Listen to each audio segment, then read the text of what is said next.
სახელმწიფო კანონდამრღვევი და დანაშაულის ჩამდენი სამართალდამცავების მიმართ ყოველ მომდევნო წელს უფრო ლოიალური ხდება. ამის შესახებ კანონის უზენაესობის ცენტრის მიერ მომზადებულ სამართალდამცავი ორგანოების საქმიანობის შეფასების ანგარიშია ნათქვამი. ანგარიშის თანახმად 2024 წელს პოლიციელთა დისციპლინური დასჯის მაჩვენებელმა ბოლო 10 წლის განმავლობაში ისტორიულ მინიმუმს მიაღწია. ანგარიში დეტალურად არის შეფასებული სამართალდამცავი ორგანოების როლი და პასუხისმგებლობა როგორც პრევენციული ღონისძიებების გატარების, ისე საარჩევნო პერიოდში დანაშაულებზე რეაგირების ნაწილში. კანონის უზენაესობის ცენტრის მიერ მომზადებული ანგარიში საერთაშორისო ორგანიზაციების, დიპლომატიური კორპუსისა და არასამთავრობო სექტორის წარმომადგენლებს, ასევე პოლიტიკოსებს წარედგინა.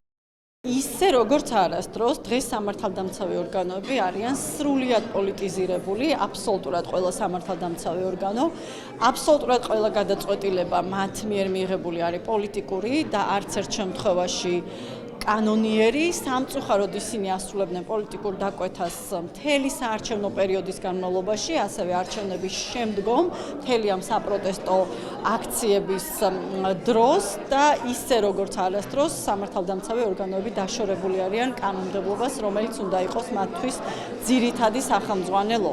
სამწუხაროდ ისინი აღარ იცავენ ადამიანის უფლებებს, ისინი იცავენ მხოლოდ პარტიის ინტერესებს და ყველანაირ რესურსს იყენებენ იმისთვის, რომ ერთი რომ არჩევნების შედეგები ყოფილიყო ისეთი როგორიც არის, შემდგომ უკვე მთელი სამართალდამცავი ორგანოების რესურსი გამოყენებული იქნა საპროტესტო აქციების ჩასახშობა და აქციის მონაწილეებისთვის მიმართ რეპრესიებისათვის. ამ ანგარიშიდან ძალიან ნათლად ჩანს, რომ სამართალდამცავი სტრუქტურები მთლიანად ემსახურებიან მხოლოდ ერთ პარტიას, ასრულებენ მის დავალებებს და ამ დავალების შესრულებისას არღვევენ საქართველოს ყველა კანონს, საქართველოს კონსტიტუციას და მოქალაქეებს, რომლებიც სარგებლობენ ფუნდამენტური უფლებით შეკრების თავისუფლებისა, არაპროპორციულად პასუხობენ,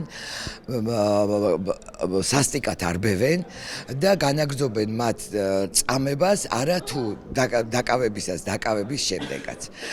ეს ანგარიში ძალიან მძიმე სურათს ხატავს იმისა, თუ როგორ იქცეოდნენ პოლიციელები უშუალოდ დეკემბერში და იანვარში, როდესაც განსაკუთრებული და ტალღა იყო სისასტიკისა და შემდგომში კი უკვე როგორ ხდება მათთვის არათუ ყველაფრის პატიება, არამედ საერთოდ არ მიმდინარეობს რეალურად გამოძიება მათ მიერ ჩადენილი დანაშაულებისა. ანგარიშის თანახმად კვლევამ ცხადყო, რომ 2024 წლის საპარლამენტო არჩევნებზე სამართალდამცავმა ორგანოებმა თავისი როლი არ შეასრულეს არც წინა საარჩევნო ეტაპზე, არც კენჭისყრის დღეს და არც არჩევნების შემდგომ. ორგანიზაციის ცნობით, სამართალდამცავი ორგანოების მხრიდან არჩევნებთან დაკავშირებულ კანონდარღვევებზე რეაგირების შესახებ საჯარო კომუნიკაცია ფაქტობრივად არ არსებობდა, რამაც შეამცირა და შესაძლოა სრულად გააქრო კიდეც ნდობა სამართალდამცავი ორგანოების და მათ მიერ მიღებული გადაწყვეტილებების მიმართ.